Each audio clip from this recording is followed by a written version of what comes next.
네, 안녕하세요. 반도체 취업 선배입니다.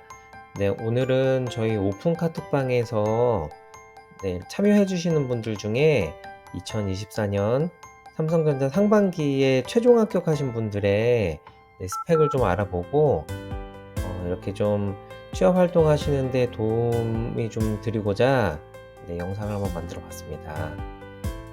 이 화면은 사업부 직무별로 어떤 전공이고 어떤 학교를 나오셨고, 그리고 이제 학점은 어떤지, 그리고 이제는 지사트에서 수리와 추리에 대한 정답률인데요. 제가 생각할 때는 삼성전자 같은 경우에는 스펙으로만 합격 여부가 결정되는 게 아니고, 자기소개서 또 큰 비중을 차지하기 때문에 그 부분을 좀 감안하시고 봐주시면 좋을 것 같고, 네, 그거를 감안했을 때 어느 정도의 학교와 어느 정도의 학점, 그리고 어느 정도의 GSAT 점수가 돼야 되는지를 가늠해 보실 수 있을 거라고 생각을 하고 있습니다. 일단은 사업부에 시스템 LSI, 메모리, 반도체 연구소, 그리고 이제 제조기술 담당, 그리고 파운드리 사업부인데, 이렇게 LSI나 메모리, 그리고 반도체 같은 경우에는 인원수가 좀 적은 부분을 좀 감안해서 봐주시고, 직무 대부분은 공정 설계 분들이 많이 합격을 하시더라고요. 그래서 그 부분도 감안해서 보시면 될 것 같은데, 전체적으로 놓고 보면 공정 설계 같은 경우에는 전자와 전자전기, 전기 이쪽을 선호를 한다라고 생각이 되고, 그리고 이제 공정 기술 같은 경우에는 뭐 다양한 그 전공이라고는 생각이 듭니다. 그래서 이제 하나씩 좀 보자면은 시스템 LSI에 공정 설계에 합격하신 분의 그 졸업 학교는 경북대학교에 학점은 3.9점이고, 그리고 이제는 수리와 추리에 대한 GSAT 정답률은 85%, 91%였습니다. 그리고 메모리 사업부의 공정 설계 같은 경우에는 국민대 중앙대를 졸업하셨거나 졸업 예정이고, 학점 평균은 4.1 이상으로 보입니다. 그리고 정답률과 요 수리와 추리 정답률 또한 상당히 높은 거를 알 수가 있죠. 반도체 연구소 같은 경우에는 건국대, 그리고 이제는 경북대학교고, 각각의 학점은 4.0과 3.9점입니다.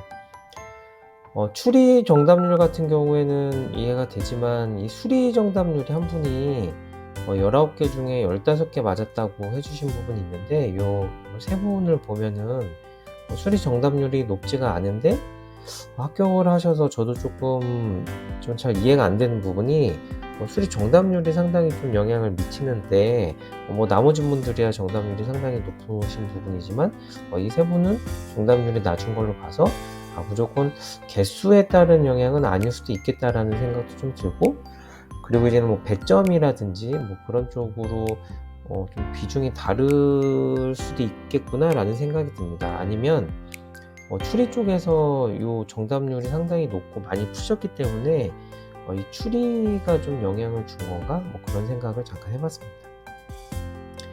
그리고 이제 제조기술 담당 같은 경우에는 공정기술에서는 건국대, 광운대, 숭실대, 건국대, 충남대고, 각각의 학점은 4.0을 모두 다 이상으로 넘기셨습니다. 그리고 뭐 수리와 추리, 요 두 분은 아까 말씀드려서 언급은 다시 한번 안 하겠지만, 좀 특이한 부분이 있었고, 나머지 분들 같은 경우에는 수리 정답률과 추리 정답률이 모두 높다는 걸 알 수가 있었습니다.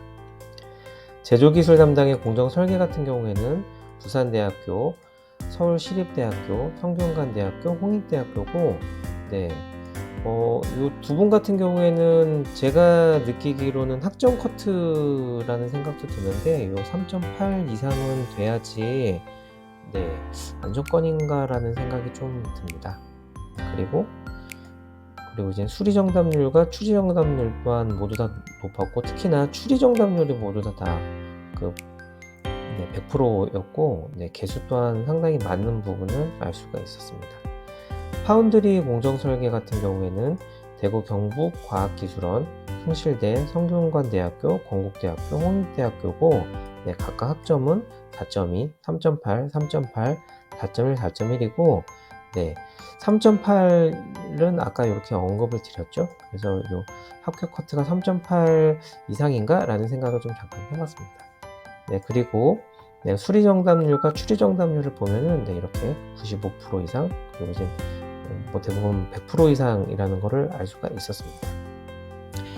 네, 그래서 삼성전자가 제가 이제 학점이 중요하다라는 부분은 말씀을 드렸고, 그리고 서류 같은 경우에는 학교가 블라인드라는 생각이 들지만 학교 이름을 보면은 모두 다 저희가 이렇게 알고 있는 대학이죠. 그래서 이렇게 '학교를 안 본다.'라고 얘기는 할 수는 없을 것 같고, 학교 학점을 모두 보고 네, GSAT의 정답률과 개수를 모두 보기 때문에 네, 하나만 잘해서라기보다는 전체적으로 좀 잘하는 사람을 뽑는 게 아닌가, 네, 그런 생각을 좀 해 봤습니다. 그렇다고 내가 나온 학교가 좋지 않다라고 한다든지 네, 학점이 좋지 않다라고 그래서 포기를 하는 거는 좀 안 된다는 생각을 하고 있고, 그 외적으로 내가 좀 더 어필할 수 있는 부분을 좀 개발하고 만드신다면은 네, 충분히 가능성이 있다라는 생각을 다시 한번 좀 해 봤습니다. 네, 오늘도 영상 봐 주셔서 감사합니다.